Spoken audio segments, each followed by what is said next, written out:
It all began in Kirkwall, the fall of Knight Commander Meredith, the Kunari Uprising, and of course, the Chantry's destruction and the onset of Mage Rebellion. One person always stood amidst the swirling chaos: Hawke, the champion of Kirkwall. The Hawke family fled Lothering, refugees from the Blight. Leandra, mother of the champion, and siblings Bethany and Carver, hoped to find refuge at her family's estate in Kirkwall, far to the north. While Hawke had no magical abilities, the champion was at the heart of events that ultimately led to the Mage Rebellion. The Hawkes escaped the Blight with the help of Aveline Valen, a warrior and family friend. It's said that the family was also aided by Flemeth, the notorious witch of the wilds. Hawke's brother, Carver, never reached the Free Marches. He was killed by Darkspawn while protecting his family. The family's first years in Kirkwall were difficult. Leandra's brother Gamlin had lost the family fortune. The Hawkes lived in poverty, forced to indenture themselves in return for entrance to the city. To pay off the debt, Hawke was forced to work for a band of mercenaries. All the while, Hawke and Bethany did their best to hide Bethany's magic from the Templars. Opportunity eventually struck in the form of a dwarf named Bartrand Tethras, who was planning an expedition to the Deep Roads. It was a long shot, but with gold gained from the expedition, Hawke could free the family from its criminal creditors and further Templar scrutiny. Hawke met a rogue Grey Warden named Anders, who possessed detailed maps of the Deep Roads. These maps were crucial to the expedition's success. Once Hawke obtained them, everything else fell quickly into place. Afraid to lose another sibling, Hawke insisted that Bethany stay in Kirkwall rather than accompany the expedition. Hawke did find ancient dwarven treasure, but the group also stumbled upon a statuette formed from a strange red lyrium. Upon returning to the surface, Hawke found Templars taking Bethany away. Her magic had been discovered. She joined a mage circle soon after. The gold Hawke recovered from the Deep Roads brought back Leandra's stately childhood home in Hightown. The Hawkes had barely settled into their new home when Leandra was murdered. A deeply sinister and twisted killing. Hawke hunted down Quentin, the blood mage responsible, but could not prevent Leandra's death. Leandra's tragic death was part of a critical problem facing Kirkwall. Rising tension between the city's mages, who felt increasingly oppressed, and Templars, who grew increasingly suspicious of their activities. Adding to the strain, a large contingent of Kunari had also established themselves in Kirkwall, much to the growing discomfort of the city's rulers. After their dreadnought was shipwrecked many years before, a group of stranded Kunari were allowed to remain in a cordoned-off area in Lowtown. As time passed, the Kunari made no effort to return home, and offered no explanation about why they remained.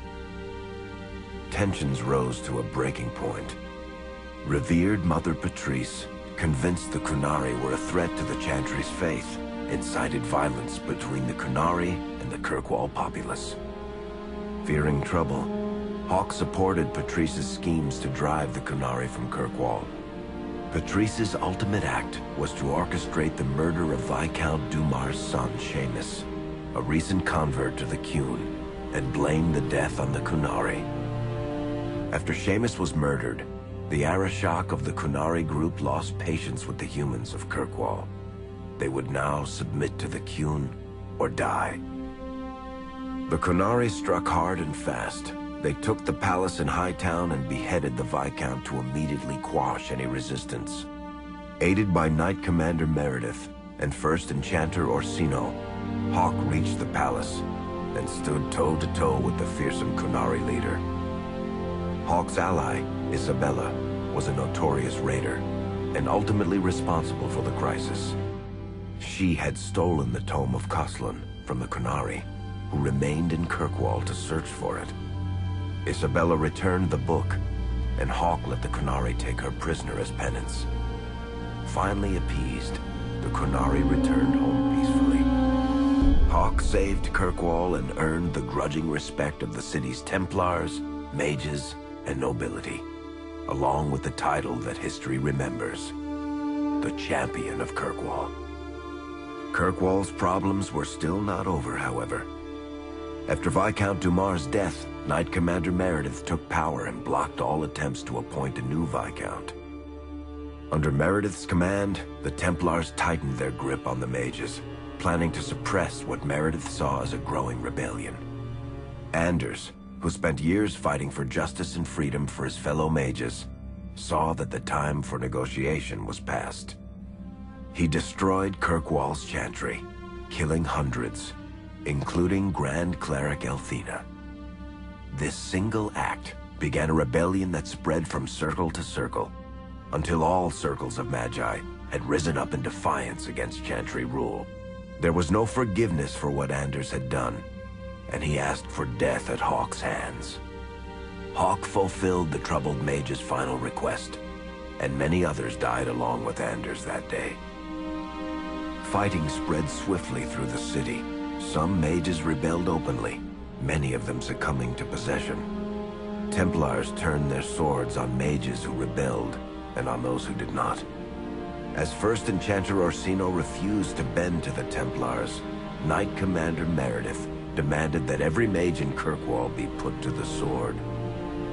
The Templars found an ally in the Champion, who fought alongside them to quash the rebellious mages.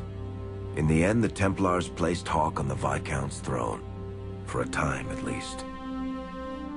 The battle proved one thing. Knight Commander Meredith had gone mad. Hawke saw the truth of it when Meredith unsheathed her sword, and the red lyrium idol from the deep roads was embedded within it. The blade fueled her hatred and paranoia, as it had for months.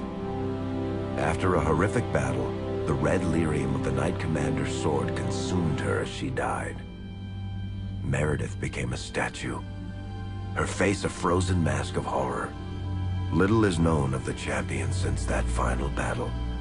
However, Hawke's story lives on in legend and song. Memories of the indelible changes the Champion of Kirkwall brought to the face of Thedas.